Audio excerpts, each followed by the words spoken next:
Just before Daniel and I were about to get married, I found an old journal he'd written when he was 16. She's so fat and she likes me. It's disgusting. I got a girlfriend now, hoping she'd give up, stop looking at me like that. His bitter scribbles stopped abruptly on May 13th. That was the day I sacrificed my career as a weightlifter to save him. I vaguely remembered that day during our freshman year when he asked me, "Do you want to be with me?" When I said yes, the relief on his face was unmistakable. Thought it was love. Mutual, genuine. But now I know. It was just him. Wrestling with guilt for years, finally deciding to repay a debt. Suddenly, none of it felt meaningful anymore. I broke off the engagement and walked away from Daniel. Months later, on a chilly night, he was parked outside my apartment, waiting. His eyes turned red when he saw the man standing next to me. "Who is he?" "Your new boyfriend." The summer night carried a faint chill. Daniel hadn't said a word since he stepped inside. I sat a little stiffly to the side, unsure of what to do. His mother, Emma, reached over, gently holding my hand. Her warmth both comforting and unsettling. She looked straight at Daniel, her voice sharp with frustration. "If you don't want to set a date for the engagement, just say it. End it now. You've been together for 7 years. What exactly are you waiting for?" Clara's been patient more than anyone else would be. But that doesn't mean you can keep her waiting forever. Her face flushed with anger. "I can't believe I raised someone like you." I forced a smile, squeezing her hand lightly, pretending to be unfazed. "It's okay. I can wait for him." "Silly girl," she muttered, turning back to Daniel. Her voice trembling with emotion. "I won't let him treat you like this. I just don't get it. What's stopping him from proposing? What more does he need?" The sharp click of a lighter interrupted her rant. Daniel flicking it open and shut, restless, his face as cold as stone. Then finally he let out a dry, bitter laugh. "Fine. Let's get married." He stood abruptly, his movements harsh and final. "Plan it however you want." Without sparing me a single glance, he stormed upstairs. A tightness gripped my chest. I murmured something to Emma, trying to mask the ache in my voice. Then quickly followed him. The sound of running water echoed from the bathroom. Daniel was in the shower. I sat on the edge of the bed, staring blankly at the floor, my mind a tangled mess. After what felt like forever, I gathered the courage to speak, my voice barely above a whisper. "Daniel, do you not want to get married?" The water was too loud. He couldn't hear me.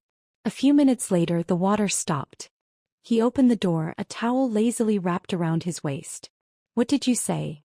His hair was dripping wet, droplets sliding down his sharp features, tracing the lines of his lean body, rolling over his chest. My face flushed instantly, heat creeping up my neck. Words tangled on my tongue. I stammered, looking anywhere but at him.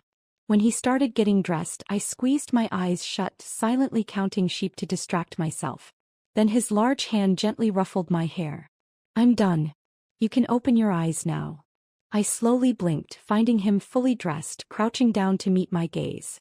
"What is it you're trying to say? Do you not want to get married?" "No," he glanced away, standing up, gathering his dirty clothes. "Don't overthink it." But I knew. Daniel was lying. He didn't want to get married. Not even a little.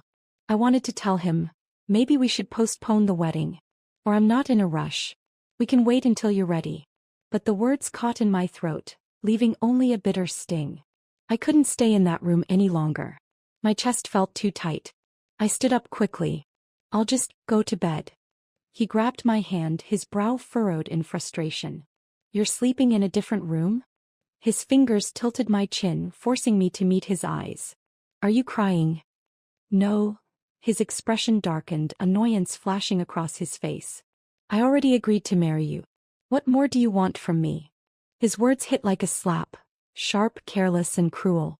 In 7 years he'd rarely spoken to me like this.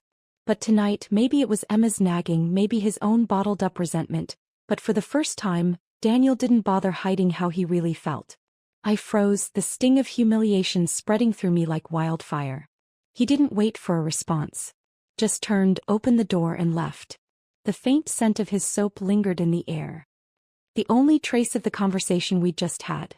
After that night, neither Daniel nor I ever brought it up again. We didn't mention postponing the wedding either. But something shifted. He grew quieter, more distant. Even when it came to picking out the wedding dress, he couldn't be bothered to show any interest. He was often busy until midnight. When I texted him, his replies came hours later. Busy. On Emma's birthday, he didn't come home. Everyone laughed it off, trying to smooth over the awkwardness. But we all knew, this was Daniel's silent protest against his mother. I ignored the heaviness settling in my chest, pretended nothing was wrong, and practiced smiling like it was a skill I could master. Until one morning weeks later I woke up to find him staring at his phone, lost in thought. "Why aren't you asleep yet?" I asked, trying to sit up, eager to talk. But he quickly locked his phone, his face darkening with annoyance. "Fine. I'll sleep now." Still, in that fleeting moment, I'd seen it. A photo on his screen. 17-year-old Daniel with 17-year-old Monica. I turned my back to him, feeling like I'd plunged into icy water. Memories came rushing back. Peter's sneer the day he found out Daniel and I were dating. "So what if he's with you? You'll never be better than Monica." His voice dripping with contempt, dragging out the words like knives. Fat. Ugly. Joke. What did I think back then? I thought, if I just hold on long enough, Daniel will fall for me. One day he'll love me. But now, staring at the ceiling with tears burning behind my eyes, the truth was undeniable. He never forgot Monica. The fragile strength I'd been clinging to shattered in an instant. I didn't want to get married anymore. I wanted to leave Daniel.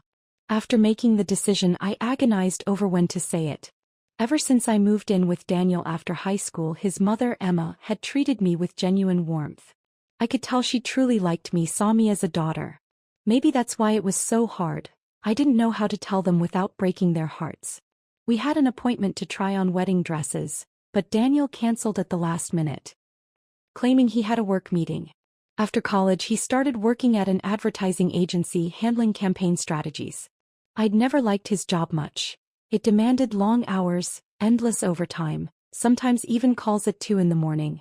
So when he said he was busy, I didn't doubt him. In fact, I felt oddly relieved. But Emma was worried. She thought Daniel was still sulking over their last argument, avoiding the dress fitting out of spite. Furious, she stormed outside to call him, unleashing a tirade before I could stop her. When I found her, she had just hung up. Her eyes looked a little red.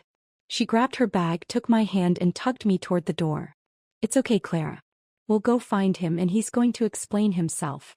Who the hell is more important than being here with his fiancée to pick out her wedding dress?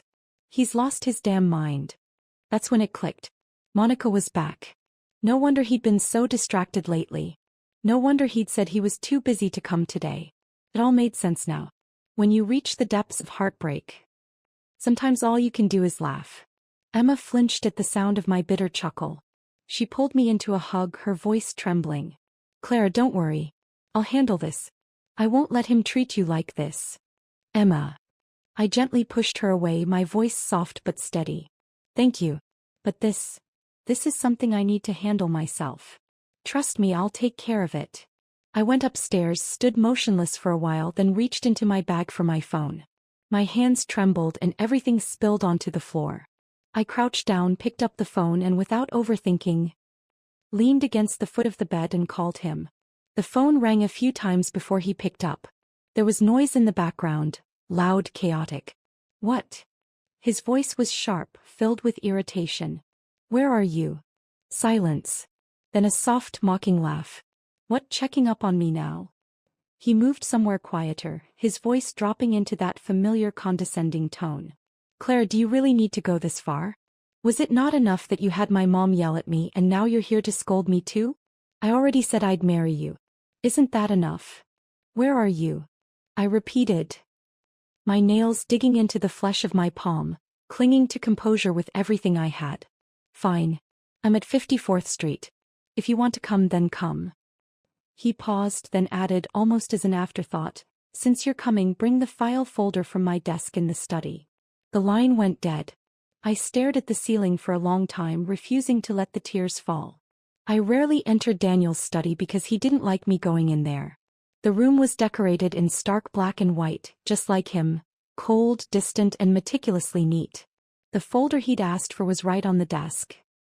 Easy to spot. But as I reached for it, My eyes fell on a journal lying beside it. Maybe people really do have instincts about certain things. I knew I shouldn't open it, but I couldn't look away. The moment I flipped it open, I found myself holding my breath. August 29, 2015. There's a new girl at home. My parents said she's an athletic recruit and will be living with us from now on. She always smells like sweat. It's disgusting. I froze. I remembered that sweltering summer day when I arrived at the Wilsons with all my belongings in tow. My parents were close friends with Emma. That year, I'd been accepted into a private high school on an athletic scholarship. To make things easier, they'd asked Emma if I could stay with her family. Daniel was the one who opened the door. He wore a crisp white t-shirt, his hair neat and clean, his smile bright and warm. He even carried my luggage inside without hesitation. Turning back, he asked, "I'm Daniel. What's your name?" "Clara," I replied shyly. He smiled again, setting my bags down gently in the room they'd prepared for me. "Everything's ready for you. If you need anything, just ask. My mom will take care of it." Back then, he was kind, polite, gentle. I stood there, awkward and nervous, but something soft took root in my heart. I never imagined that, at that very moment, he thought I was disgusting. November 5, 2015. He keeps looking at me weird. Does she seriously like me? He even gave me a birthday gift. A handmade plush toy. Peter wanted it, so I gave it to him. It gave me goosebumps just touching it. January 3, 2016. I hate when people joke about me and that fat pig. March 7, 2016. She actually confessed to me. God, does she think she's the heroine of some cheesy romance novel? How long is she planning to stay here? My heart felt like it had been plunged into ice water. My breathing grew shallow and my hands trembled as I turned the pages. When I first arrived in Los Angeles, I didn't have any friends. No one at school wanted to hang out with me except for a teammate from the weightlifting team who occasionally made small talk. Most of the time I was alone. But Daniel was different. He looked out for me. He remembered when I had my period, stood up for me when others mocked me, and even helped bandage my injuries when I got hurt. Falling for Daniel felt natural. Inevitable. Even after realizing he didn't love me, even when I'd already decided to leave him, I never regretted loving him when I was young. I'd saved up what little money I had back then to buy materials for that handmade plush toy. Took me weeks, sewing, ripping it apart and trying again until it was just right. When I gave it to him at a party, everyone stared. I felt embarrassed, almost pulled it back. But Daniel took it with a smile, gently placing it back in the gift box. "Thanks. I really like it," he'd said. Thought he meant it. So even when his friend Peter mouthed "fat pig" at me across the room, I didn't mind. I never cared how others saw me. As long as Daniel liked my gift, that was enough. 17-year-old me never imagined that he'd turn around and give it to Peter, who tossed it in the trash the moment he left. I never understood why Peter despised me so much. Until later, when I realized it was simply because I wasn't pretty. That was all it took to make me a target. But back then I thought Daniel was different. I carried my feelings for him like a fragile secret. Convinced it was something special. Just because I wasn't pretty, I'd been labeled as gross, unbearable, a joke. When I confessed my feelings, I stuttered so badly I couldn't even finish a sentence. Daniel had smiled warmly, like he was trying to be gentle. "Thank you for liking me, but I'm not looking to date anyone right now," he'd said. What was he really thinking at that moment? A wave of nausea hit me. I leaned over, gagging, but nothing came up, just dry heaves. Tears spilled down my face, uninvited, unstoppable. Still, I clutched the journal and forced myself to keep reading. April 9, 2016. I got a girlfriend now. Hopefully she'll finally give up and stop looking at me like that. I let out a laugh, sharp, bitter, and hollow. For the first time I realized how pathetic my feelings were. How cheap. How worthless. But he could have just told me. There were so many chances, so many moments when he could have been honest. If he'd just told me, I would have stopped. I would have walked away. Why do all those small, thoughtful gestures exist if he was writing things like this behind my back? The last journal entry was dated May 13th. That was the day Daniel got into a fight with some thugs over money. I'd stepped in to protect him, taking the hit meant for him. They broke my arm and wrist. It ended my weightlifting career. Not long after that, Daniel broke up with Monica. She went abroad and they lost contact for good. After starting college, I began paying more attention to my appearance and managing my weight. That's when things between Daniel and me really started to change. Maybe it was gratitude for what I'd done for him, or maybe it was just the dim, flattering glow of the lights that night. Out of nowhere, he grabbed my hand and asked, "Do you still like me?" I was so nervous I couldn't even look at him. Then he cupped the back of my neck and kissed me. It was my first kiss, cool and faintly minty. The very next day, Daniel took me to see Emma. "We're together," he announced. For a moment, he seemed lighter, like a weight had been lifted from his chest. Looking back now, I realize what I thought was genuine affection was just him convincing himself he was repaying a debt. Everything suddenly felt clear. I took a deep breath, grabbed both the folder and the journal, and headed to the address Daniel had given me. When I arrived, Daniel was playing pool with Peter. His face was cold and unreadable, silent as ever. Peter, as usual, couldn't resist stirring the pot. "Hey Daniel. Now that Monica's back, why don't you just dump Clara already? You're not seriously attached, are you? God, I still remember the first time I saw her. All that flab clutching that ugly plush toy she made for you." Daniel slammed his cue down. "Can you shut up for once?" The door burst open. Everyone froze. Daniel's eyes flashed with panic. But when he saw it was just me, he quickly composed himself. I walked straight over, handed him the folder. "Here's your file," I said flatly. "Thanks." He hesitated, as if trying to find the right words, but then he saw the journal in my hand. I couldn't hold back the tears anymore. My voice was raw, shaky. "Was it fun, Daniel?" I hurled the journal at him, hitting him square in the chest. He didn't move. His eyes filled with that same flicker of panic. He reached out as if to steady me, to comfort me. But Peter stepped in, shoving me hard. "What the hell's wrong with you, Clara? Are you insane?" Without thinking, I slapped him across the face, my hand trembling. "I'm talking to Daniel. Who the hell do you think you are?" I was shaking, but the words came out sharp and fierce. "All these years you've never missed a chance to tear me down. Fat pig. Ugly bitch.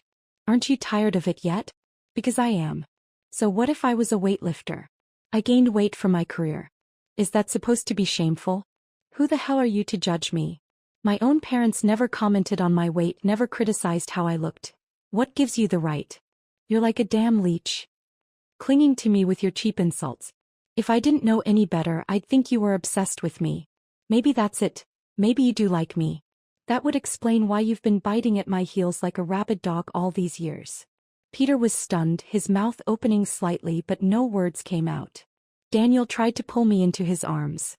"Clara, calm down." "I am calm." I shoved him hard, snatching the journal off the floor. I flipped it open, forcing him to look at the words he'd written. The more he read, the paler he became. His lips moved, barely audible. "Let me explain." I laughed, cold, bitter. "Let's break up, Daniel." My eyes locked on his, burning with rage. "You make me sick.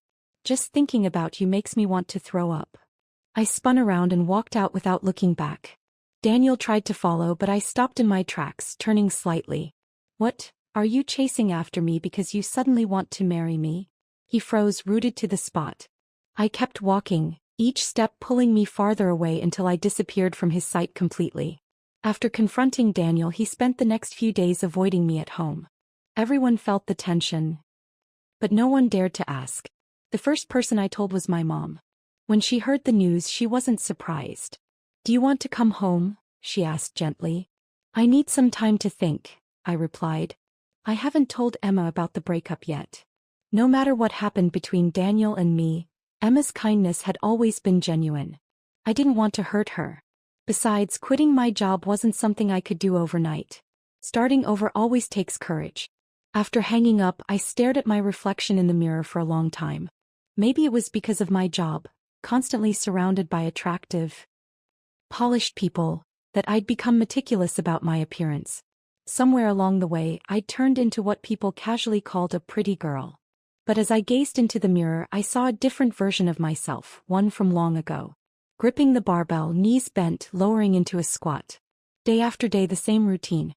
That girl slowly faded, replaced by the woman in front of me, flawlessly made up, clocking in and out of work on schedule every day. I looked better now, but I wasn't happier.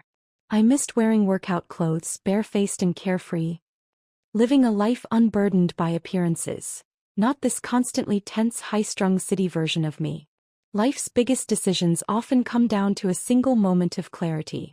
That night, I cooked an elaborate dinner. I didn't want to be like Daniel, indecisive, afraid to face things head-on. I knew this breakup had to come from me. Otherwise, Emma would never accept it. After dinner, I finally spoke. "Emma," I said softly, "Daniel and I broke up." Before she could react, I added, "It was my decision." Her eyes filled with tears instantly. I reached for her hand, resting my head gently on her shoulder. "Emma, I know you love me, but you can't force feelings. I don't love him anymore. That's why I've decided to quit my job. I've already submitted my resignation, and once I finish the handover, I'm going back home." I smiled at her, trying to ease the heaviness in the room. "If you ever miss me, come visit. You'll always be welcome." Emma didn't say a word. She just cried, silently, tears streaming down her face as she pulled me into a tight embrace. She held me for a long time before finally whispering, her voice choked with emotion, "I'm sorry. I'm so sorry Daniel hurt you. If I'd known what he was really like, I never would've. I'm so sorry, Clara." I comforted her for a long time, holding her hand, assuring her it wasn't her fault. Daniel found out I was leaving half a month later, on my last day at work. I had booked a flight for the next day at 10 a.m. heading back home. That evening he knocked on my door, his voice hoarse. "Can we talk? Time really does dull certain things." The pain I'd felt in the beginning had faded, replaced by something deeper, indifference. "There's nothing left to say," I replied with a faint smile. "Don't worry, we'll part on good terms. I won't make things difficult with your mom, and she won't pressure you anymore." "That's not what I meant." I opened the door. Our eyes met. He looked drained, hollow, like sleep had been a stranger to him for days. He asked, "What time's your flight tomorrow? Can I take you to the airport?" "Do whatever you want." With that, I closed the door. The next day, Daniel drove me to the airport. I didn't refuse. It was the last time anyway. For Emma's sake, I didn't want things to get ugly. When we arrived, he handed me my luggage. But when I reached for it, he didn't let go. We tugged at it for a moment until my patience wore thin. I shot him a cold, sharp look. His gaze dropped, and slowly he loosened his grip. "Keep in touch," he mumbled. I let out a soft, bitter laugh and walked away without looking back. The first thing I did before boarding the plane was block his number. Cutting ties completely was the best ending for us. After I got home, the first thing I did was sleep for 3 days straight. My hometown wasn't like Los Angeles. Its pace was slow, almost serene. After the wedding was called off, my relatives were concerned, but they didn't pry. Instead, they'd casually remind me to get out of the house, to take walks, as if fresh air could heal a broken heart. A few weeks later, my aunt started trying to set me up on blind dates. My mom laughed it off, politely declining again and again until they finally gave up. Over the years, I'd managed to save up quite a bit, around $100,000.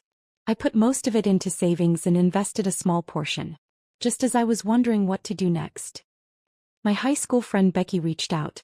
She was planning to start a social media channel, and upon hearing I was back, insisted I join her.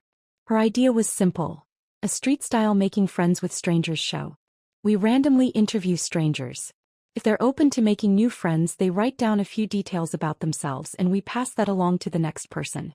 If both sides are interested, we arrange for them to meet, she explained enthusiastically.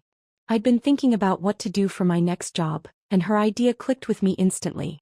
I even invested $10,000 as our startup fund. Becky squealed with excitement, hugging me tightly, planting exaggerated kisses on my cheek. "This is it," she shouted. "You know what? With the two of us working together, there's no way we won't succeed." I couldn't help but laugh, a little exasperated but also genuinely happy. Maybe it was because a new life was just beginning to unfold. Whether we succeeded or failed didn't matter much. What mattered was that, for the first time in a long while, I felt excited about the road ahead. Once we got serious, we started planning our first shoot. We chose a local university, randomly interviewing students on campus. The response was lukewarm.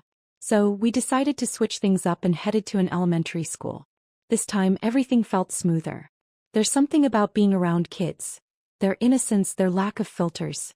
that melts away the tension. After we wrapped up the shoot, Becky turned to me, grinning. "Food first," she declared. And just like that, we headed off to find something to eat. Becky suddenly grabbed my hand, her voice filled with excitement. "Clara, look. There's a hot guy over there." Under the shade of a tree not far away stood a guy in a black suit. Tall, sharp features, effortlessly attractive.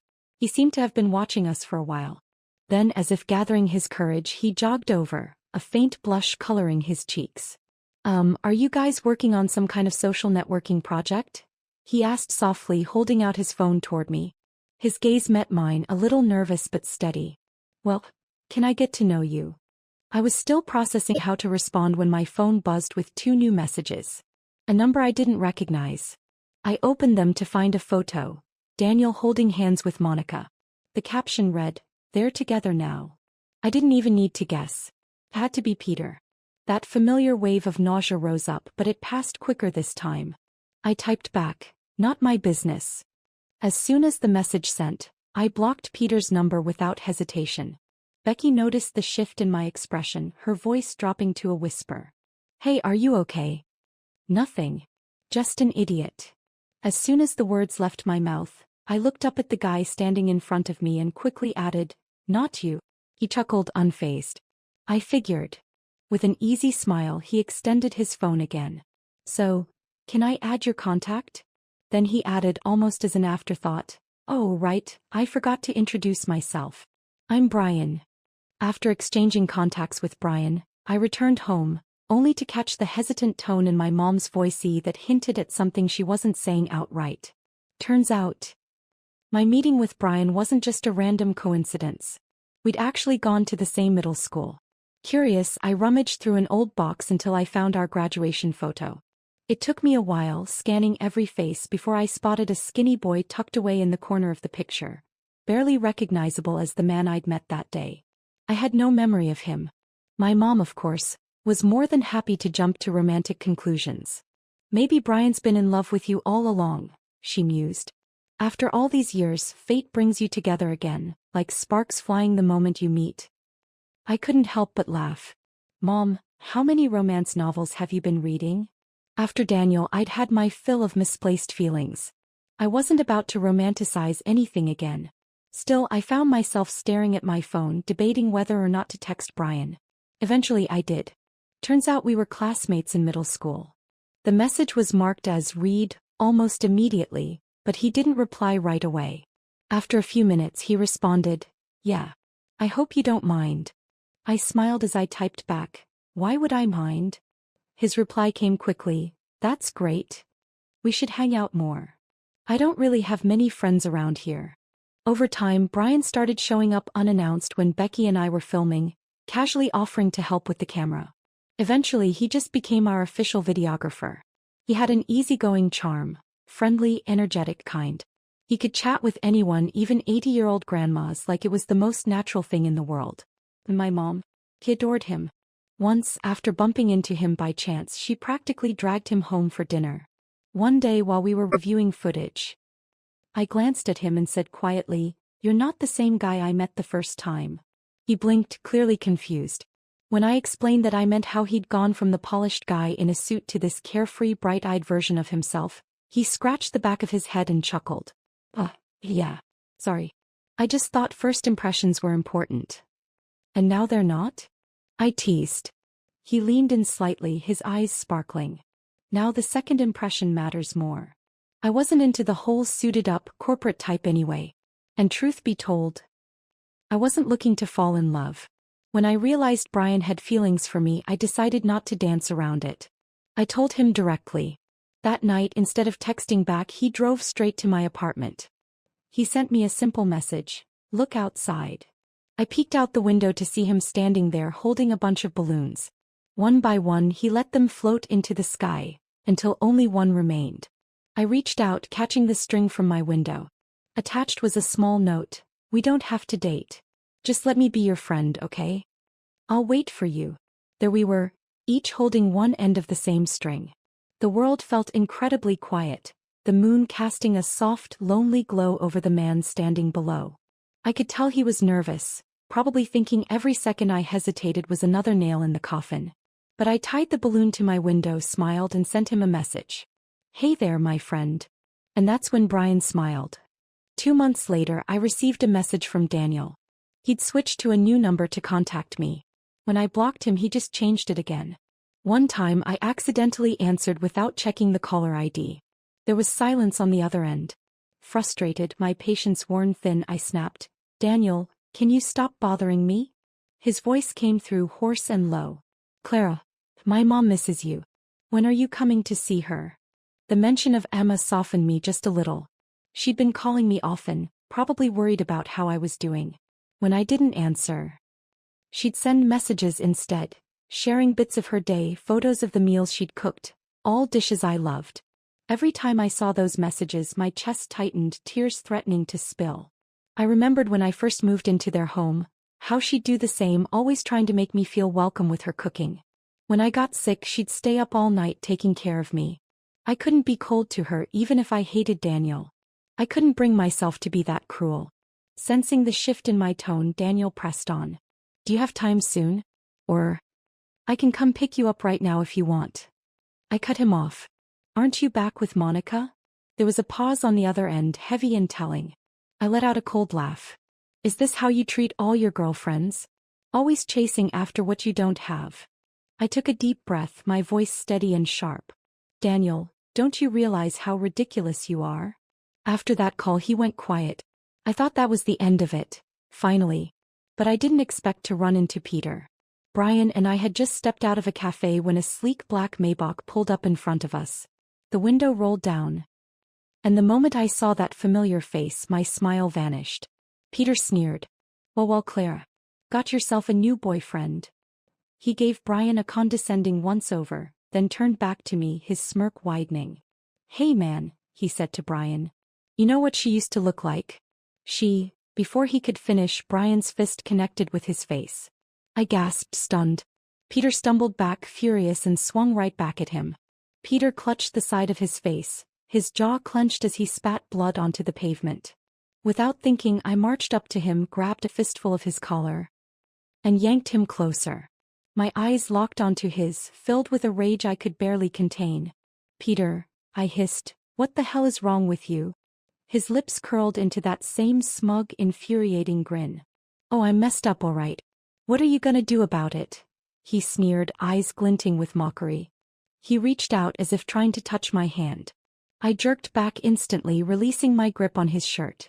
Peter straightened up, casually brushing off the wrinkles like none of it mattered. "Oh, by the way," he said with a smirk, "Daniel and Monica broke up. Looks like he still can't get over you."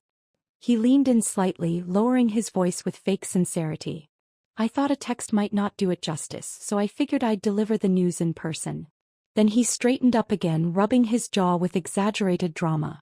"And here I was, being the nice guy, only to get punched by your new boyfriend.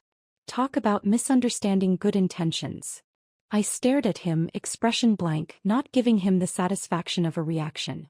Eventually, even Peter grew bored with his own performance. Without another word, I reached for Brian's hand. He blinked in surprise but quickly recovered, squeezing my fingers tightly as if grounding us both. I just wanted to get away from there. I didn't notice the faint blush creeping up Brian's ears, nor the sudden shift in Peter's face, his smugness cracking into something darker, colder. "Clara." Peter called out again, his voice sharp, cutting through the space between us. When I turned, his eyes were different this time, an odd mix of frustration and something I didn't care enough to decipher. "Why don't you just get back with Daniel?" he snapped. "I swear. If you do, I'll stop insulting you." I didn't flinch. Didn't pause. I just looked him dead in the eye and said, "Get lost. Don't let me see your face again." Then I turned my back on him, pulling Brian with me, leaving Peter standing there with nothing but his bruised ego. Later that night, for the first time in months, I texted Daniel. "Can't you control your dog?" Maybe it was the anger still simmering under my skin, but that night I dreamt of high school. I remembered my strong, broad-shouldered frame. How I seemed to attract attention wherever I went. Teenage cruelty often arrived unprovoked, sharp as glass and just as pointless. Boys would shove each other, laughing and jeering. "Bet you don't have the guts to kiss her." What, you looking for a beating? Go arm wrestle her, let's see who's stronger. One time after returning from the bathroom, I saw a girl in our class with her shoelace untied. A group of boys, always up to no good, stared at her exposed collarbone, their eyes filled with mockery and something slimier. That look, it made my skin crawl. A sickening sensation that prickled right down to my scalp. I didn't think twice. I walked straight up and stomped on one of the boy's feet hard. His face twisted in anger as he swung at me. But before his fist could land, Daniel stepped in. He caught the boy's hand midair, twisting it effortlessly, slamming him against the wall with one arm, his grip firm on the boy's jaw. His voice was low, cold. Apologize to Clara. The sunlight that day seemed softer, carrying the faint scent of fresh grass. It was in that fleeting, ordinary moment that I felt it. An unexpected flutter. A heartbeat out of sync. When I woke up, my pillow was soaked with tears. It was only 2 a.m. I got up to pour myself a glass of water when I heard something outside. I opened the door. Daniel was there. He leaned against his car, looking worn out, cigarette butts scattered at his feet. The cold wind had drained the color from his face, making him look thinner, almost fragile. His gaze, unfocused at first, gradually sharpened when he saw me. Without a word, I closed the door. I crawled back into bed, heart steady, breath calm. Then my phone buzzed. Sorry about Peter. I've cut ties with him. He won't bother you again. There was a pause, like he'd hesitated before typing the next part. Clara, I broke up with Monica. Daniel had settled temporarily near my place. Every time I went downstairs, he was there waiting. When I came home at night, he was still there, like a shadow that refused to fade. I ignored him. So did my mom. She shrugged one evening and said, people need self-respect, but you can't stop a dog from guarding a house. Then, almost as an afterthought, she added, not that this is his house. You broke up with him, remember? Meanwhile, my career was finally gaining traction. Becky and I were busier than ever, landing small ad deals and feeling the rush of real progress. We were constantly in meetings, brainstorming new content ideas, riding the wave of momentum. One evening after work, I wasn't paying attention and got scraped by a passing bicycle. The cut wasn't deep, but blood trickled down my leg. Becky rushed to my side, steadying me. Are you okay? Before I could respond, Brian had already sprinted off. He came back breathless, arms full of bandages, antiseptics, and gauze. Becky couldn't resist teasing him, laughing at his dramatic entrance. His chest still heaving, Brian's bright eyes locked onto mine. Hey, he asked softly. What? Help you with the wound. I ended up refusing his offer, choosing to sit on a nearby bench and clean the cut myself. Later, since we wrapped up filming earlier than expected, Brian insisted on driving me home. He drove at a snail's pace, nervously glancing around as if the car might explode. I didn't call him out on it. A trip that usually took 30 minutes dragged into an hour and a half.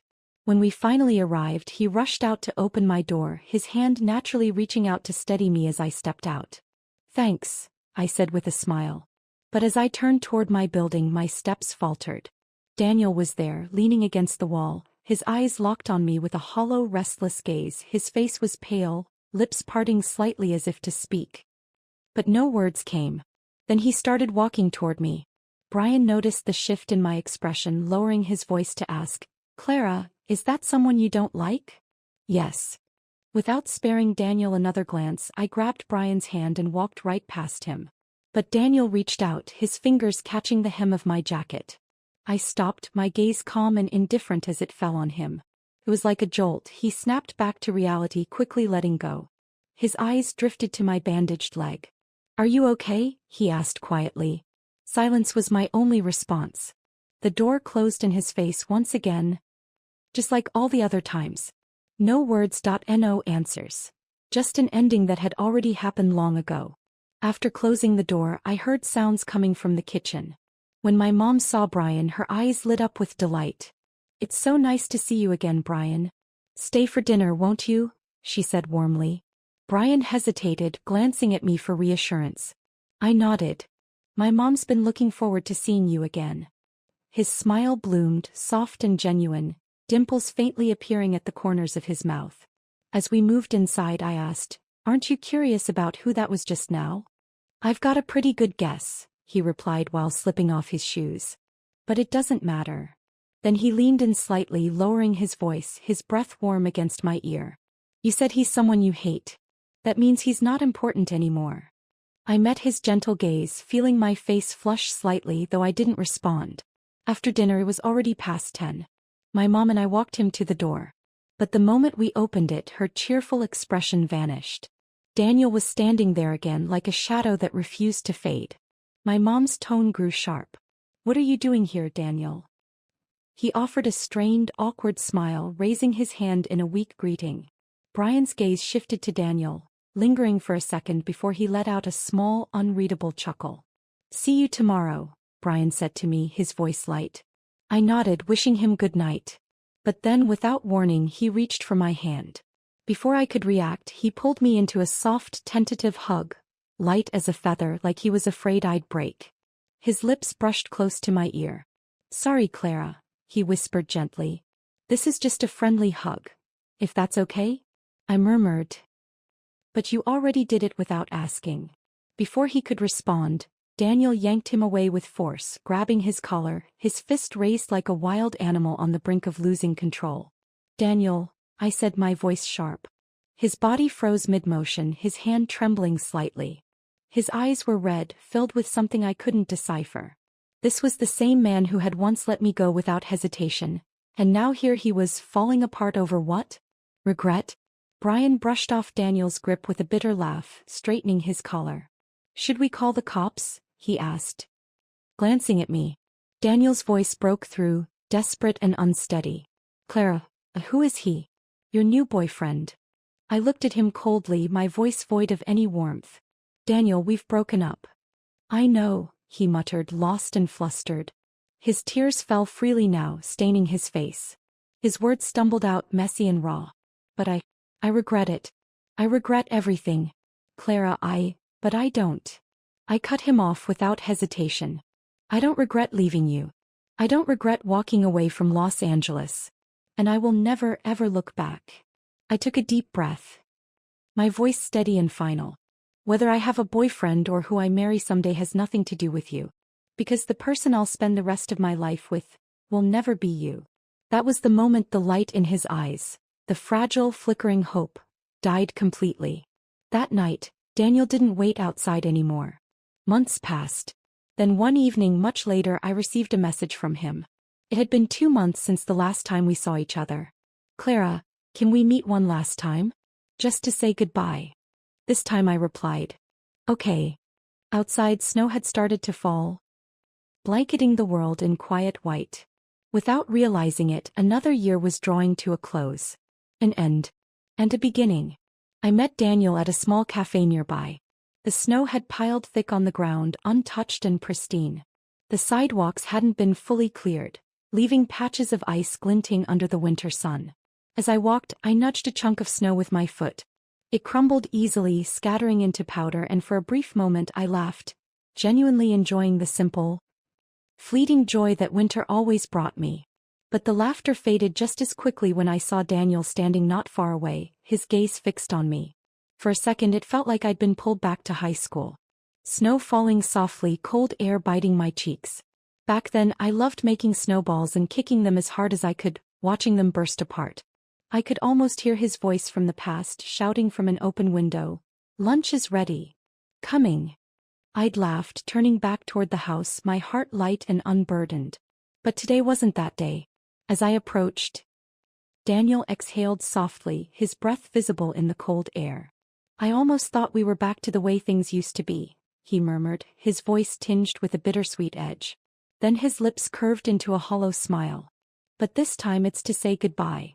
We sat opposite each other, an entire table, and years of distance between us. I ordered a coffee, glanced at the time, and said plainly, "I only have an hour." He nodded, his fingers fidgeting restlessly against the edge of the table. "About the journal," he began, his voice low. "I'm sorry. I really am. I'm not bothered by that anymore." My words were calm, detached. His fingers stilled, and for a moment he looked like he was struggling to find the right words. "If," he started, his voice faltering. "If you'd never found that journal, would we have—" "There's no if," I cut him off. My voice was steady, final. Even without the journal, we wouldn't have lasted. Silence settled between us, thick like the snow outside. After a pause, he spoke again, confusion etched across his face. "There's one thing I still don't understand," he said quietly. "We were together for so many years. Why wouldn't you give me another chance?" "Let me ask you something," I said, suppressing the frustration rising in my chest. "Why did you get into a relationship with me in the first place?" Daniel stayed silent.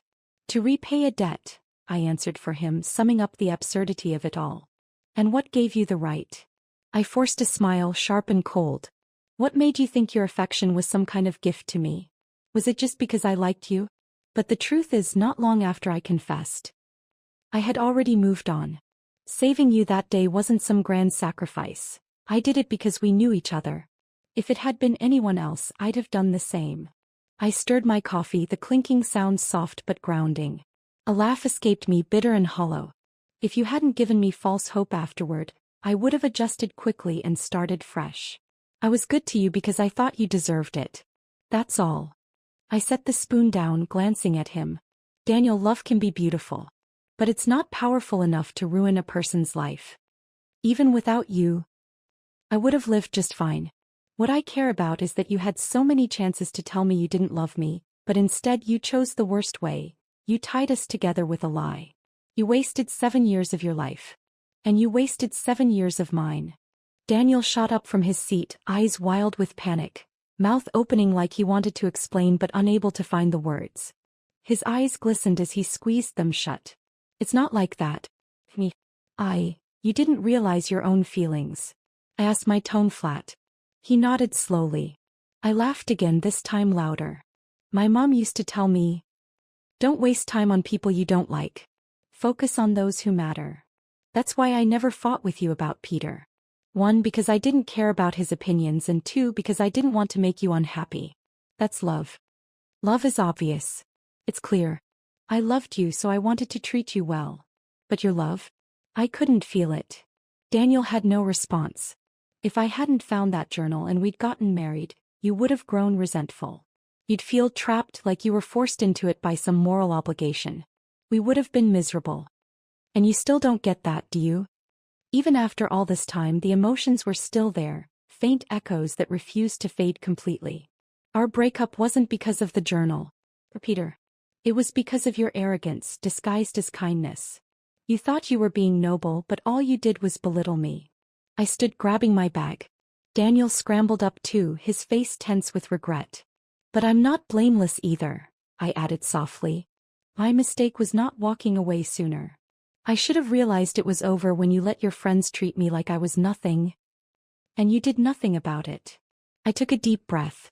"This is the last time we'll ever see each other. I'm only here out of respect for Emma." I turned to leave, not sparing him another glance. "Let's never meet again, Daniel." As I pushed open the cafe door, my phone rang, Becky's name flashing on the screen. "Done yet? We're waiting for you at dinner. If you don't get here soon, Brian's going to come looking for you." I smiled, the tension slipping away like melting snow. "On my way," I replied. In March, I received a special request from a little girl. The weather was still cold, a biting chill lingering in the air, yet she wore thin, worn-out clothes. Her left eye was unusual, clouded like she might be blind in it. She stopped us on the street, her small voice filled with hesitation. "Excuse me, I'm sorry to bother you," she said softly, "but I heard your videos are about making friends. I'd like to make a friend." Becky and I gently asked her a few questions, and that's how we learned her name was Sunny. Her parents had died in a car accident when she was very young, and she'd been raised by her grandmother ever since. But her grandmother was cruel, constantly calling her a bad omen, ignoring her, treating her left eye like it was some kind of curse. At school, things weren't any better. The kids bullied her relentlessly. "No one likes me," she whispered, her gaze falling to the ground. Her words stuck with me, lingering long after we parted. Because of her request, we started visiting different elementary schools around town, searching. Eventually we met Angela, a bright, bubbly girl with a smile as warm as the sun. Fitting really, since she'd be the light Sunny desperately needed. When the day of their meeting arrived, Angela couldn't contain her excitement. She skipped and hopped the whole way, her parents trailing behind with amused, affectionate smiles. Angela's been looking forward to this for days, her mother said. She's been counting down the hours, just wanting to meet her new friend. Hearing that filled me with warmth, a rare, genuine sense of purpose. When the girls finally met, it didn't take more than 15 minutes for them to click, like they'd known each other forever. Angela leaned in, her expression serious but filled with sincerity. Your eye isn't ugly at all. The people who said that, they just don't have good taste. From today on, I'm your friend. I found myself speaking before I even realized it. And I'm your friend too. Becky chimed in, her voice soft and warm. Me too. Angela's mom knelt down, gently patting Sunny's head. Our house isn't far from yours. If you ever miss Angela, come over, I'll bake you cookies. As we said our goodbyes, I turned to Sunny, crouching to meet her gaze.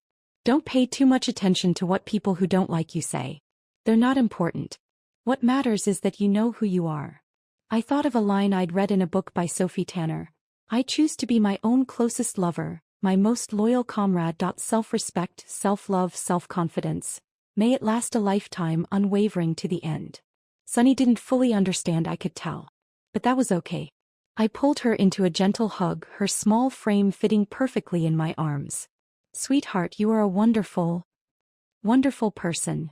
When it came time to edit the video, I didn't post it right away. I'm not done, I told Becky. There's still one more thing I need to film, one last surprise. While I was editing the video that night, I heard the sound of a car outside. My phone buzzed. It was Brian. Clara, come outside. I've got a gift for you. We hadn't seen each other for almost a week. He'd recently started a new job, one that required him to travel abroad for business. He'd been incredibly busy. When I went downstairs, he was standing by his car, the trunk wide open. The moment he saw me, he waved me over. Inside the trunk were all sorts of snacks he'd collected from abroad. He shoved a few boxes into my arms while juggling the rest in his own, his voice casual, playful. Well, these are for a regular friend, he said with a grin. I couldn't help but laugh. He nodded toward the door. Lead the way, friend. Our relationship had never crossed that invisible line, and he never seemed to mind. But this time I couldn't hold back the question that had been lingering in my mind. Did you, maybe like me back then? I asked, half teasing, half curious. He chuckled, stepping a little closer. I didn't even know what that meant at the time, he admitted. I just really wanted to be your friend. But then you moved to LA, and honestly, I was pretty heartbroken. Back then, Brian had been a skinny, shy kid always walking with his head down. And I, Clara, had held my head high, defiant, refusing to bow to the cruelty thrown my way. Teenage Brian had thought, I really want to be Clara's friend. But he never took that step. When he found out I was leaving, he'd cried alone in his room. What he never told me was that when he was 23, we'd crossed paths briefly because of a work project. I didn't recognize him, but he recognized me. Later, after clashing with his company's leadership, he quit and returned to our hometown. When he heard I was back too, the first thing he did was reach out. Because he still wanted to be my friend. But getting to know me again, the real me, the grown me, he realized it was more than just friendship now. It wasn't love at first sight. It was something that had been planted long ago. A seed from middle school that had quietly taken root, growing stronger with time. I was stunned. I never imagined, I whispered, that someone back then actually wanted to be my friend. Brian rested his chin on his hand, tilting his head slightly as he looked at me. You shine on your own, he said softly. People who are on the same wavelength can't help but be drawn to you. Maybe it was fate. Maybe it was just life circling us back to each other after all these years. I told him, let's take things slow. And he smiled as if that was exactly what he hoped for. Because he never liked rushing into anything, especially not love. Bandai. After parting ways with Clara at the cafe, Daniel never messaged her again. The weight of their years together now reduced to nothing more than a painful memory. A dull ache that gripped his chest every time he thought of her. But the person responsible for that pain was him. After Peter's confrontation with Clara, Daniel had exploded, their argument escalating into a full-blown fight. He couldn't understand Peter's relentless malice towards her, the way he latched onto her like a dog that refused to let go. It wasn't until Peter snapped in frustration, shouting, Then go win her back. What's so great about her hometown anyway? Why would she want to stay there? That Daniel sensed something different. His eyes narrowed. You like her? Peter's body stiffened, his usual smirk faltering for the briefest second before he forced a scoff. Me? Like that fat pig? You've got to be kidding. But Daniel cut him off, his voice flat, certain. You like her. The words hung in the air, undeniable. Peter stopped pretending. He let out a bitter, broken laugh, his defenses crumbling. Yeah. So what? Maybe if she didn't look at me like I'm trash, like I don't even exist, I wouldn't have treated her the way I did. If she'd just shown me a little kindness, I wouldn't have. Daniel stared at him, stunned. Not because Peter had feelings for Clara, but because he'd let someone like Peter poison her life for years, and done nothing to stop it. The realization hit him like a punch to the gut. You know what's funny? Daniel said quietly, his voice dripping with contempt. She hates you. Peter's bitter laugh turned sharp, defensive. Doesn't she hate you too? Daniel's jaw clenched. I'm not like you. We had something real. Peter's smile faded. He leaned in slightly, his words like a knife. To Clara, you're no different from me now. Daniel didn't respond. Because deep down he knew Peter was right. Still, he packed up his guilt, his regret, and followed her to her hometown. Like an addict desperate for one last fix, he lingered outside her building, waiting, hoping for something, anything. He wanted to tell Clara he loved her. That he'd broken up with Monica because he never loved her. That maybe, just maybe, they could start over. But Clara never gave him that chance. She hated him just as much as she hated Peter. After she left the cafe that day, Daniel sat alone for hours, staring at nothing, the emptiness inside him louder than any words she'd spoken. When he finally walked out, he felt lost, truly lost. There was no direction to go because there was no home anymore. Not without Clara. He threw himself into work, convincing himself he didn't care. But the body keeps score. Eventually, the exhaustion caught up with him and he collapsed, waking up in a hospital bed. Surrounded by nothing but sterile walls and the echo of a name he'd never stop hearing in his mind. Clara. In the sterile quiet of the hospital room, Daniel reached for his phone. His fingers trembled slightly as he opened Clara's social media account. There was her latest video. He pressed play, the screen illuminating his tired face, casting shadows under his hollow eyes. Toward the end of the video, there was a surprise clip. A heartfelt message, a bonus she'd recorded. Her voice was soft but steady, filled with warmth that cut through him like glass. To the dear girl watching this. Hello. What are you doing right now? Are you gazing toward the future or chasing after your dreams? Are you a student, an adult, a mother? Are you happy? Are you okay? No matter who you are, I just want to tell you this. You're amazing. Daniel swallowed hard, his throat dry, as if every word she spoke carved another line into his heart. I used to be a weightlifter, Clara continued. I had a strong, muscular body, an appearance that the world didn't find pretty. I've heard people whisper, belittle, judge. But none of that defines me. When I was younger, I always wanted to stand tall, my back straight, my head held high. I used to think, what do they know? I could spend days, months, years training, gaining weight, pushing limits. Of course, I should be proud of myself. And just like that, I hope you feel proud of yourself too. Daniel's chest tightened. His mind flashed with memories. Clara's determined eyes, her defiant smile, the way she carried herself with strength even when the world tried to chip away at her. After college, I worked in sales for a few years. When I decided to quit, I struggled with self-doubt. But I did it anyway. I went back home to rest, to breathe. And that's when I realized something important. Life is far more forgiving than we think. When you realize you've taken the wrong path, it's okay to turn around. Starting over isn't failure, it's courage. Dear girl, I hope you're proud of yourself. I hope you like yourself. Because I do. I'm proud of who I am. The video ended, but Daniel didn't move. He watched it again. And again. And again, each time feeling the ache in his chest grow sharper. More vivid. Her words echoed in the emptiness around him, but louder still in the hollowness inside him. He remembered the last time he saw her, the coldness in her eyes, the finality in her voice. That night he had a dream. It was snowing. Clara was there, her laughter ringing through the crisp winter air as she finished building a snowball. Then without warning she ran straight into his arms, her warmth melting into him like sunlight. "Clara," he whispered in the dream, his voice fragile. She looked up, her eyes bright and full of life, warmth flickering like embers. "Goodbye," she said softly. And in that dream he said goodbye too. For the first and last time. It was the most beautiful season. Inside that dream. But outside in the waking world years had passed. The snow had melted. The warmth was gone. He realized he should have said goodbye long ago. Back when it still mattered. Back when it could have been graceful. But he understood it too late. Far too late. And in the end he had nothing left but the echoes of her voice and the crushing weight of years wasted. A heart full of regret for the girl he never truly deserved.